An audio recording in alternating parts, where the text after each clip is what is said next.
제가 오늘 말씀드릴 내용은 갑상선이 어떤 일을 하는지, 그리고 갑상선의 질환에는 어떤 것이 있는지를 말씀드리려고 합니다.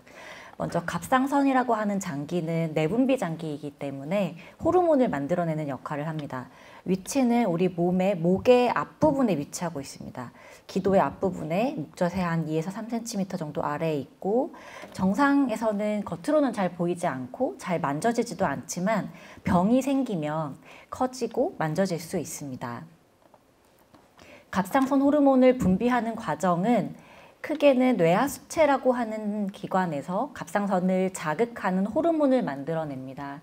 그러면 이 갑상선 자극 호르몬은 혈액을 타고 갑상선에 도달해서 우리가 음식을 통해 섭취한 요오드가 갑상선에 도달했을 때 이 갑상선 자극 호르몬이 들어오면 갑상선에서는 두 종류의 갑상선 호르몬을 만들어내게 되고, 이 만들어진 갑상선 호르몬은 혈액을 따라 돌면서 우리 몸에서 여러 가지 작용을 하게 됩니다. 그러면 갑상선 호르몬은 대체 무슨 일을 하길래 이렇게 중요한가 보면, 우리 몸에서는 여러 가지 대사를 조절하는 작용을 합니다. 제일 중요한 열 발생, 그리고 이를 통한 체온을 유지하게 되고, 여러 에너지들의 대사를 조절하고, 심장 박동과 소화를 조절하는 역할, 그리고 성장과 발육에 중요하기 때문에 특히 임신 중에 태아에게서, 그리고 자라나는 어린이, 청소년기에 중요하게 됩니다. 또 뇌나 근육, 이 근육에는 심장 근육이 포함되기 때문에 이런 뇌나 근육의 정상적인 기능을 유지하는 데도 중요하게 됩니다. 따라서 갑상선 호르몬 이상이 생기면 이러한 조절 기능에 문제가 생기게 됩니다. 많은 분들이 진료실에서 이렇게 말씀하세요. 저 갑상선이 있다고 들었습니다. 그런데 사실은 갑상선이 있다 보다는 갑상선 질환이 있다라고 말씀하시는 것이 더 정확한데요.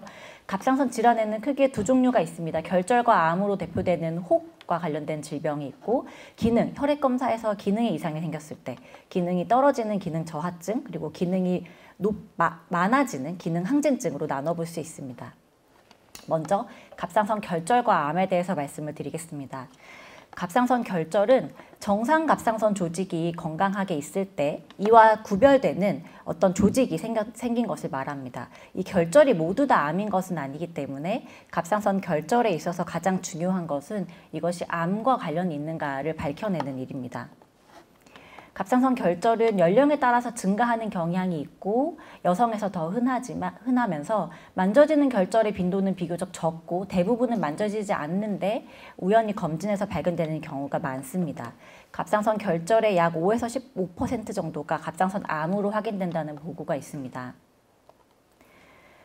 그래서 갑상선 결절이나 암을 의심할 수 있는 증상들은 어떤 혹이 있을 때 거울에서 보이거나 만져지는 경우, 그리고 음식물을 삼킬 때 이물감이나 불편감, 목의 압박감, 쉰 목소리 등의 증상이 나타나지만 가장 흔한 증상은 무증상입니다.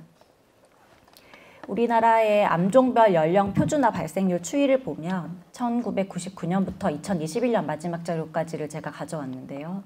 갑상선 암은 남자에게서도 비교적 20년 전과 비교했을 때 증가하는 경향성, 그리고 여성에서도 중간에 많이 올랐다가 좀 유병률이 꺾이긴 했지만 여전히 발생률 1, 2위를 다투는 굉장히 유병률이 높은 질병으로 알려져 있습니다.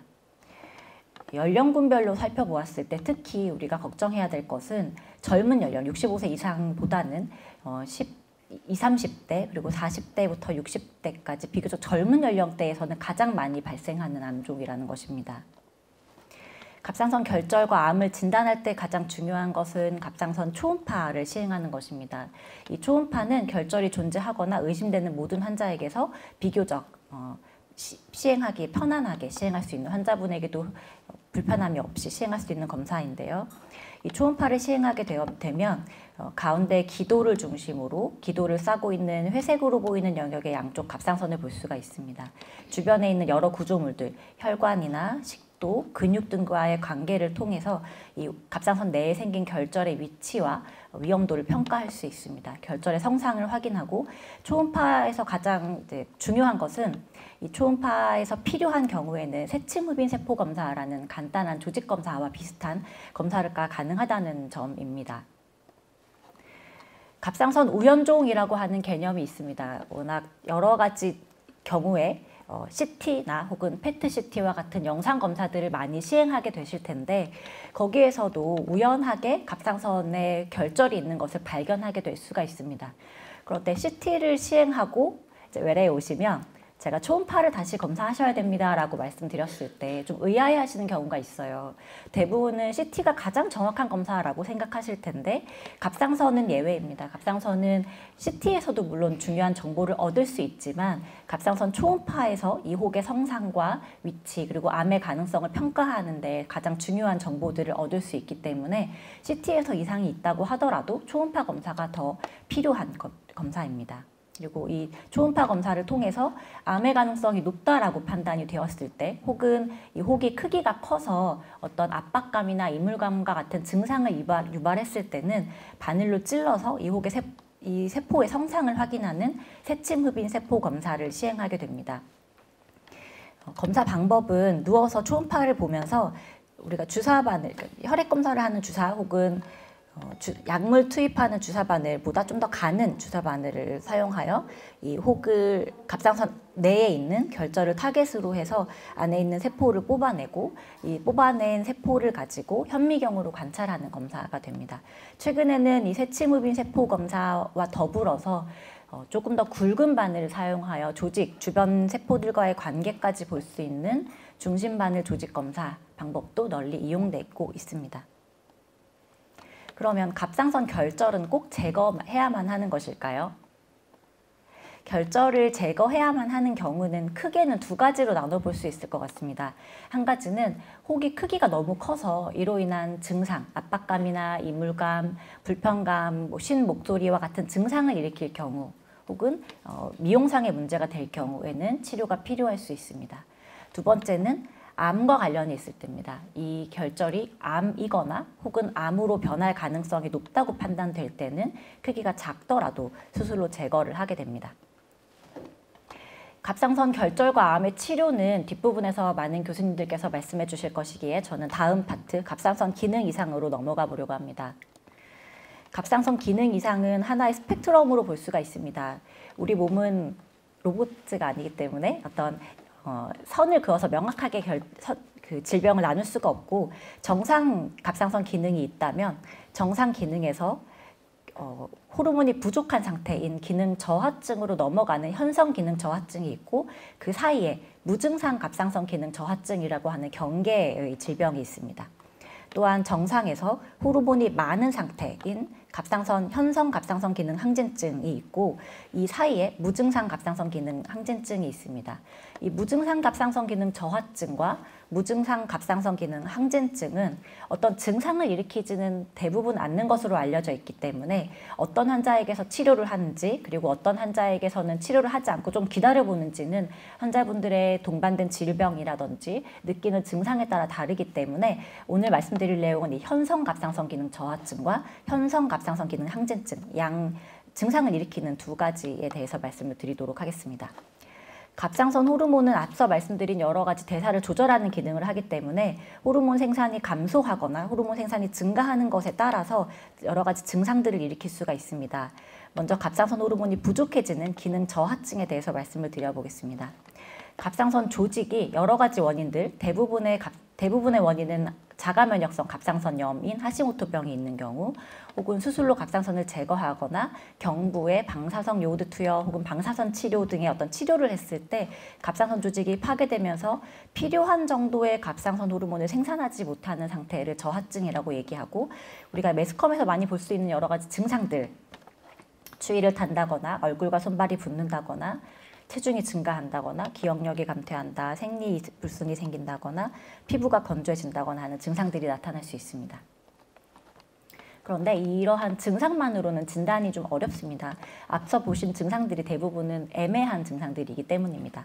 따라서 증상이 의심되는 경우, 갑상선 기능 저하증의 증상이 있거나 혹은 과거에 갑상선 질환을 앓았거나 경부의 수술이나 어떤 치료를 받았던 경우 그리고 예전 하시모토 갑상선염의 치료 병력이 있거나 고콜레스테롤 혈증이 있는 경우 등에서는 갑상선 기능 검사를 시행하게 됩니다. 이 시행 검사 결과 갑상선 호르몬이 정말 부족하다고 판단이 되는 경우 갑상선 기능 저하증으로 진단을 하게 되고 치료는 부족한 호르몬을 보충하는 것입니다.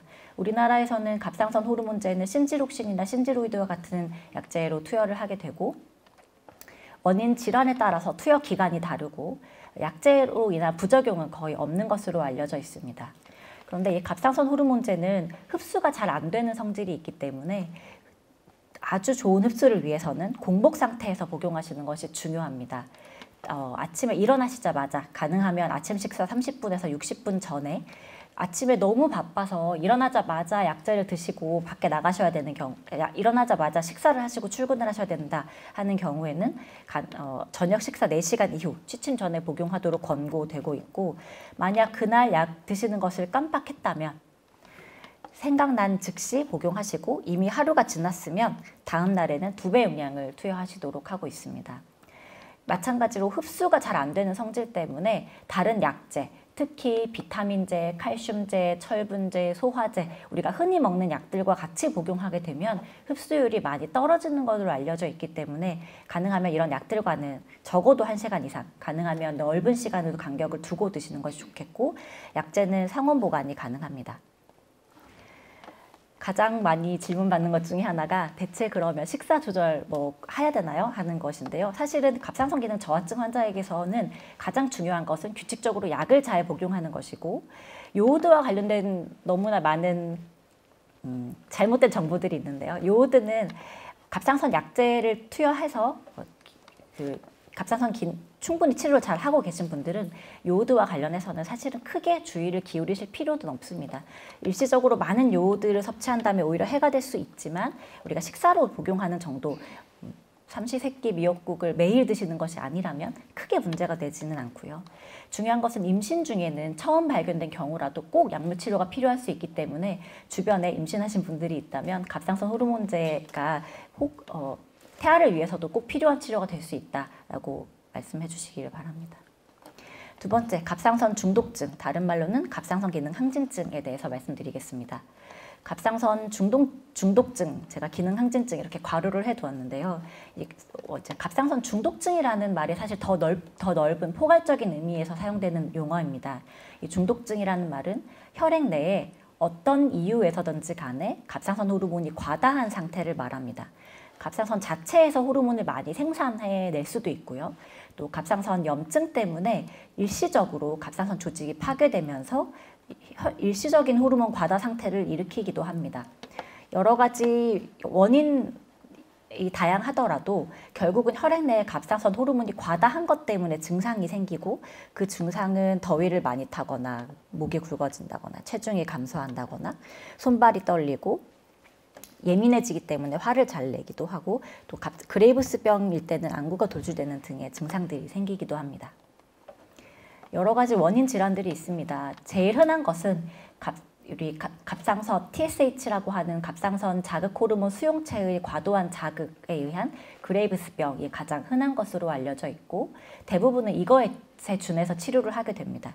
하지만 일부에서는 무통성 갑상선염이나 악읍성 갑상선염처럼 갑상선의 염증에 의해서 일시적인 갑상선 항진증이 생기는 경우가 있고, 이때에는 항진증 치료를 하기보다는 염증이 가라앉기를 기다리면서 염증에 대한 치료를 진행하게 됩니다. 갑상선 중독증, 갑상선 기능 항진증은 대부분 그레이브스병에 의해서 생기고, 갑상선의 기능과 성장을 자극하고 이로 인한 호르몬 과다 분비와 갑상선 비대가 나타나게 됩니다. 아주 극단적인 경우에는 이렇게 갑상선이 아주 커진 갑상선 종이 나타나기도 하고요. 말단병증, 경골전 점액수종, 안구 돌출증과 같은 여러 가지 임상 양상을 보입니다. 치료는 약물 치료가 우선입니다. 먼저 갑상선 항진증, 중독증으로 인한 증상이 있는 경우, 가슴이 두근거리고 더위에 민감하고 손발 떨림이 나타나는 경우에는 베타 차단제라고 하는 약물 치료를 통해서 증상을 완화시켜주고, 이 병의 원인이 되는 그레이브스병을 치료하는 것은 3가지 치료 방법이 있는데, 우리나라에서는 1차적으로 가장 많이 사용하는 것은 항갑상선제인 약물 치료를 하는 것입니다. 약물 치료는 현재 사용 가능한 약물 중에 1차 치료제는 메티마졸로 알려져 있고 카비마졸은 메티마졸과 대사가 같기 때문에 이제 메티마졸과 카비마졸을 1차 치료제로 사용하게 되고 일부의 경우에서는 안티로이드를 사용하게 됩니다. 약물 치료는 보통 시작하게 되면 1년 반에서 2년 정도의 충분한 기간 동안 약물 치료를 하는 것이 필요한데 그 이유는 이 그레이브스병이라고 하는 병은 워낙 재발이 많습니다. 특히 약물 치료를 일찍 조기에 끊게 되면 재발률이 50%에 달하기 때문에 충분한 기간 약물 치료를 하고 약제를 중단하는 것이 필요합니다. 약물 치료의 부작용, 특히 우리가 걱정하는 무과립구증이나 간독성과 같은 부작용이 있거나 혹은 약물 치료를 지속하기 어려운 상황이거나 반응이 없거나 여러 번 재발하는 경우 등에서는 방사선 요오드 치료 혹은 수술과 같은 다른 치료들을 병행하기도 합니다. 갑상선 기능 항진증 환자에서도 역시 식사와 관련된 주의사항은 크게 없습니다. 요오드도 크게 밝혀져 있는 바가 없고 하지만 항진증 초기 상태에는 몸이 많이 힘드실 때입니다. 많이 힘드시고 또 심장 박동이 빨라져 있는 상태이기 때문에 충분히 휴식하시고 음주와 카페인 섭취 그리고 격렬한 운동을 약간 쉬시는 것이 필요합니다. 또 치료가 충분히 될 때까지 가임기 여성분들은 피임을 하도록 권고드리고 있고 임신 중에 항진증이 처음 발견된 경우에도 태아에 미치는 영향을 고려해서 약물 치료를 충분히 잘 하는 것이 필요하겠습니다.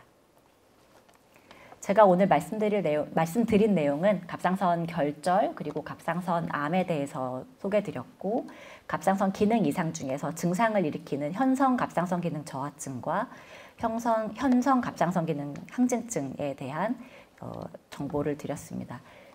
제가 말씀드린 내용은 여기까지고 혹시 질문 있으시면 질문 부탁드립니다. 사실 연구 결과로 말씀드리면 일부는 사실이라고 말씀드릴 수밖에 없는데요. 이 요오드가 비유적으로 말씀드리면 우리가 권장되는 요오드 섭취량이 예를 들어 하루에 300 마이크로그램 정도라고 했을 때 미역국을 대접에 한 그릇 받아서 드시면 한 700 마이크로그램 정도 됩니다. 그러니까 과용량이 들어가게 되고 그것이 일부에서는 갑상선 기능에 영향을 준다고 알려져 있는데 이러한 연구들이 대부분은 서양 국가들에서 시행된 연구들이 많습니다. 근데 서양 국가들 특히 미국이나 유럽의 일부 국가에서는 요오드 섭취를 거의 하지 않습니다. 그러니까 우리나라 사람들은 과거 조선시대부터 이미 출산하고 나면 미역국을 먹고 하는 풍습이 잡혀있는 우리나라에서 그 연구 결과를 그대로 적용하기에는 무리가 있을 것 같습니다. 다만 너무 많은 미역국, 그러니까 제가 아까 말씀드린 것처럼 삼시세끼 미역국을 일주일 내내 드신다 하면 문제가 될 수는 있겠습니다. 제일 좋은 것은 적어도 30분에서 1시간 정도 간격을 떼고 드시는 것이 가장 좋기는 합니다. 이제 연구를 해보면 약제를 아침 공복에 단독으로 딱 드셨을 때의 흡수율을 100이라고 했을 때 다른 약제를 드시거나 식사를 한다면 흡수율이 낮은 보고에서 한 50% 정도도 보고되기도 합니다. 그리고 밤에 주무시기 전에 드셨을 때 한 80% 정도 흡수가 된다고 알려져 있습니다. 그런데 아침에 너무 바빠서 도저히 시간이 30분을 기다릴 수가 없다고 하면 혈압약 정도는 괜찮겠다 말씀드리고 있고 다만 아까 제가 설명드렸던 소화제 혹은 그런 위험 치료제 또 철분제, 칼슘제, 미네랄 성분 이런 것들은 흡수가 많이 차단되기 때문에 그런 것들은 꼭 시간 간격을 지켜주시면 좋겠습니다.